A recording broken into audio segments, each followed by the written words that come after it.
Welcome to A Guide to Every Deck in EDH. Today we are talking about Taii Wakeen Perfect Shot. This is one of the new commanders from Outlaws of Thunder Junction, which was recommended to me by the comment section on YouTube. So what does Taii Wakeen do? This is a pretty unique commander. She's a 2-mana Boros 2/3, and she says whenever a source you control deals non-combat damage to a creature equal to that creature's toughness, draw a card, and X generic mana and tap. If a source you control would deal non-combat damage to a permanent or player this turn, it deals that much damage plus X instead. So basically, you want to have a bunch of burn spells, and you want to burn out creatures to draw cards with Taii Wakeen. Now, it is, of course, important to note that the damage has to be exactly equal to the creature's toughness. It can't be more, it has to be exactly equal to it. The other part of this ability is that while you can use the X ability to increase the damage, you cannot decrease the damage. You can only increase it, and presumably you would increase it to have lower damage spells deal more damage to equal the toughness of whatever it is that you're hitting. But more importantly, because this is X generic mana, if you have infinite mana, you can dump that mana into this ability, and then any burn spell you cast deals infinite damage. So this commander is, of course, as I said, new at the time of this video's recording, and it hasn't been ironed out exactly what the perfect version of this deck is. And initially I tried to take this in a number of different directions, maybe trying to optimize burning out your opponent's creatures to draw cards, or maybe playing your own creatures in a storm style deck and then running cards like Firebrand Archer, Gutter Snipe, etc. to burn out the opponent, or producing tokens with things like Young Pyromancer so you could burn your own tokens to draw. But ultimately, I've settled on that the main thing you want to be doing here is making Taii Wakeen indestructible, and then casting spells that do 3 damage so that you can draw cards with Taii Wakeen. So with that said, let's cover the burn spells. So the primary one to highlight here, it is Chain Plasma. So Chain Plasma is a 2-mana instant, and it says deal 3 to target creature or player. Then that player or creature's controller may discard a card from their hand. If the player does, they may copy this spell and choose new targets for the copy. So with a Chain Plasma, Taii Wakeen, and anything that makes Taii Wakeen indestructible, you can point Chain Plasma at Taii Wakeen. It deals 3 damage to Taii Wakeen, triggering Taii Wakeen. Then, as long as you start with at least 1 card in your hand, you can discard a card to copy the Chain Plasma. The Chain Plasma exits the stack, and now the stack is composed of Taii Wakeen with 3 damage marked on it and a draw trigger, and the copy of Chain Plasma. The Taii Wakeen trigger will resolve, you draw a card, then you can resolve the copy of Chain Plasma, dealing 3 damage to Taii Wakeen, discarding the card you just drew, and copying this, going over and over and over to draw your entire deck. Now do note, you are not going up cards, you are staying card neutral, because the card that you're drawing off of Taii Wakeen's trigger is always being discarded to the next copy of Chain Plasma, but this does mean that you can draw your entire deck and get to whatever the exact card you want is. And depending on how many cards were in your hand when you started this chain, you can discard excess cards that you don't need to sculpt your hand into the exact combo that you need to win the game. Now, aside from that, you have a bunch of cards that deal damage either to all of your opponent's creatures or your opponents. So these are cards like Blazing Volley, End of the Festivities, Tectonic Hazard, and Delayed Blast Fireball. These are all spells that deal damage to all of your opponent's creatures and all of your opponents. So if you are just playing normally, what this means is that when Taii Wakeen is in play, let's say you cast and End the Festivities. Well, all of your opponent's creatures that have only 1 toughness will all die, and then Taii Wakeen will get to draw cards based on all of those creatures dying. If you need to deal more damage, you can activate Taii Wakeen to tap and increase the amount of damage that End the Festivities is doing. So if your opponents have, let's say, more creatures that have 2 toughness or 3 toughness, you can increase that and then deal the damage to them. But more importantly, what it means is that when you have infinite mana, you can activate Taii Wakeen for infinite, and then any of these cards, Blazing Volley, End the Festivities, etc., will deal infinite damage to all of your opponents. You also can, of course, use other cards that can spread out damage across multiple permanents. So you've got things like Fury and Pyrokinesis, which importantly cannot target players, but this is a way to potentially draw more cards if you need additional setup before going off. With all that said, obviously, a bunch of these combos are going to involve generating infinite mana, so how do we do that? Well, there are a whole bunch of combos in the deck, so the most obvious one are going to be things like Zirda plus either Grim Monolith or Basalt Monolith. Zirda reduces the cost to activate these, meaning that they untap for less mana than they tap for, so you can generate infinite colorless mana with these plus Zirda.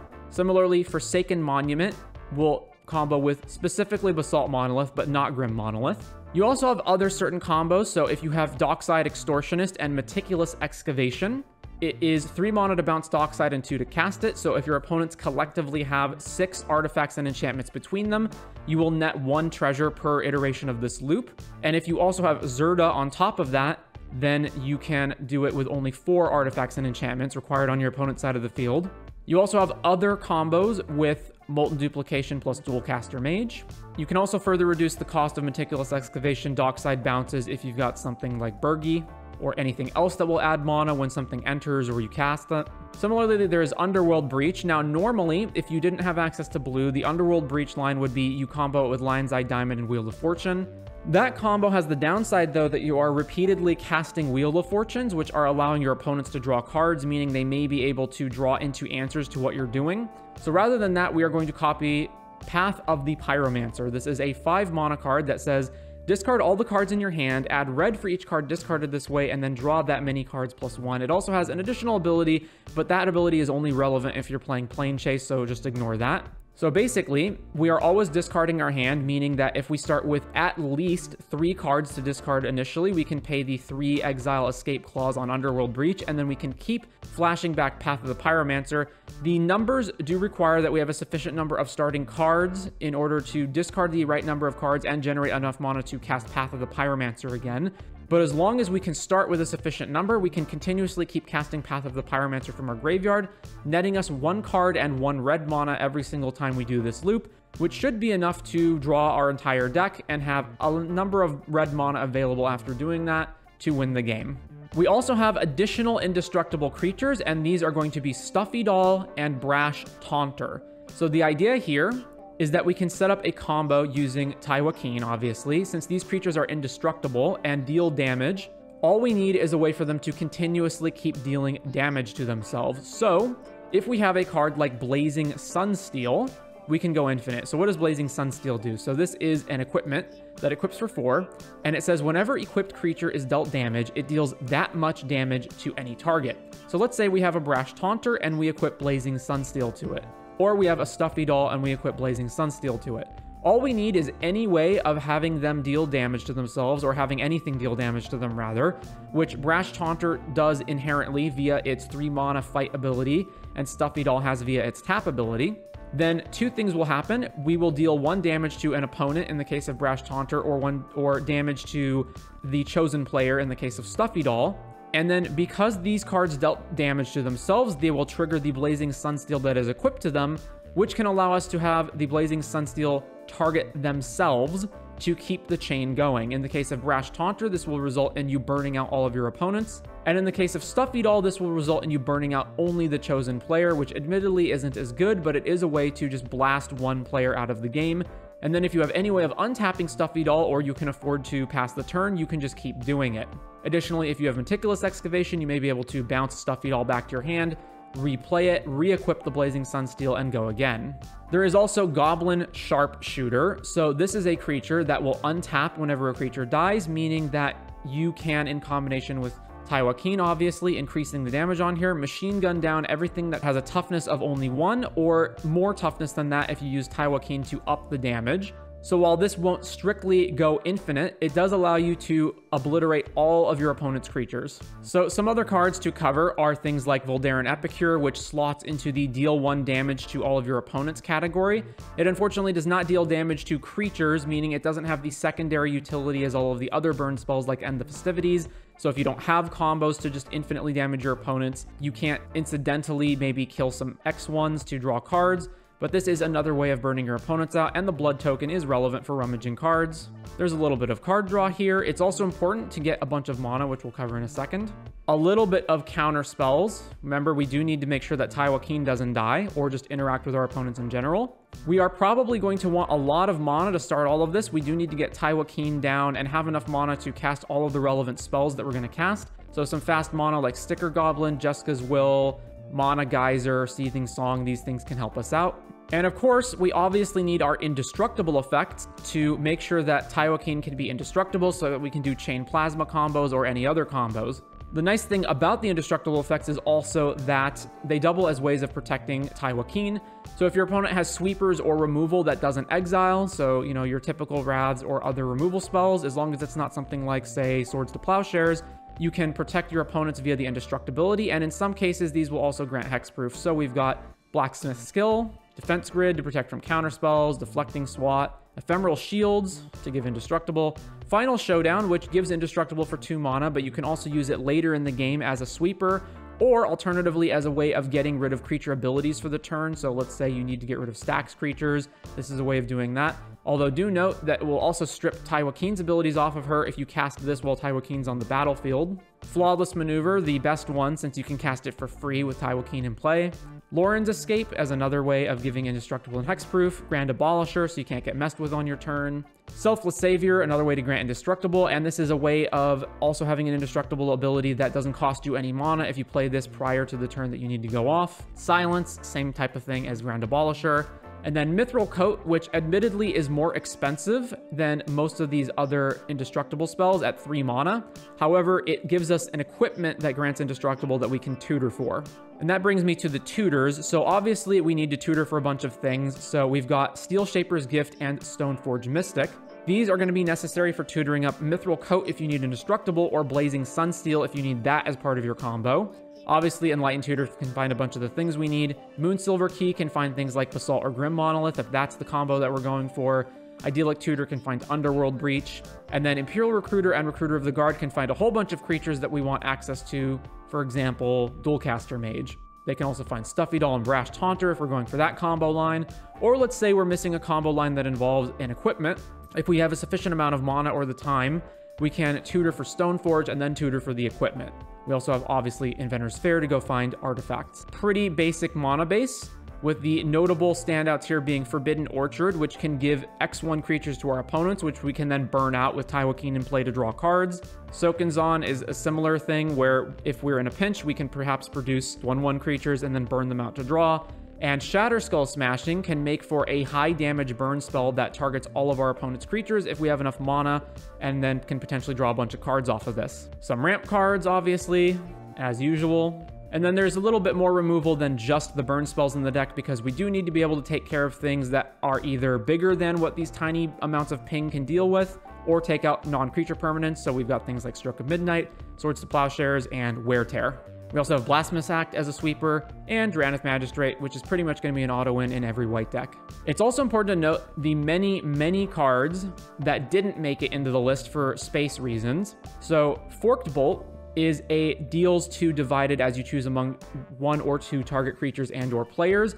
So if you are in the process of doing an infinite combo with Taii Wakeen, unlike something like, let's say, End the Festivities, this can only hit 2 players, so it cannot kill all of your opponents at once. And similarly, if you are trying to just kill creatures on your opponent's side of the field, for example, this is only going to hit 2 of them, whereas things like End the Festivities and Blazing Volley will hit all of them.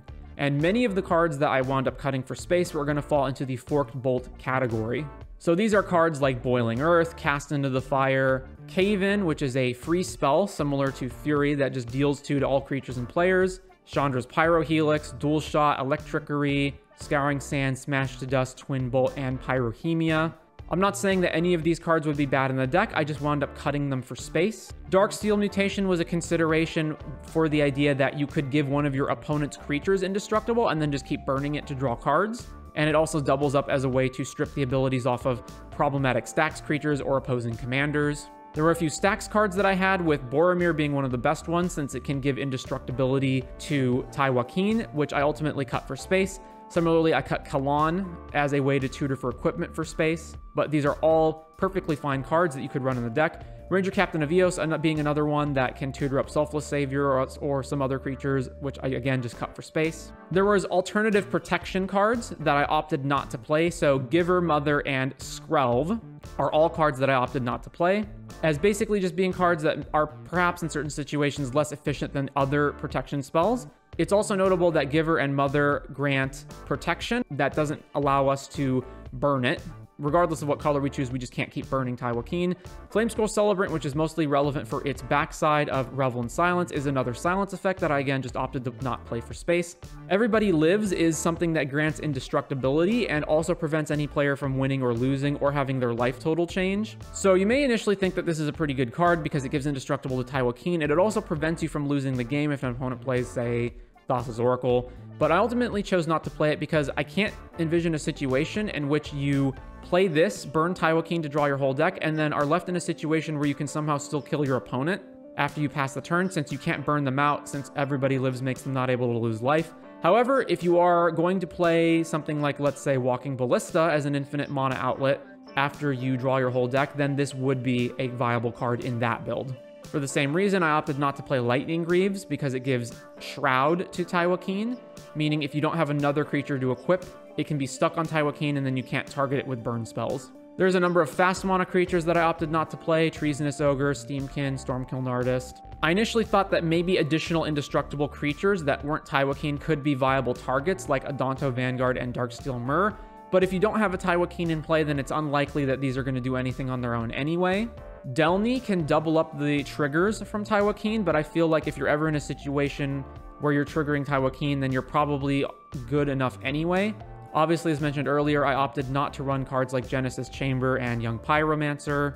I considered combos involving Grinning Ignis since we're already playing Birgi, but they do require that we play multiple instances of Birgi type cards, so I felt like it was just too cumbersome.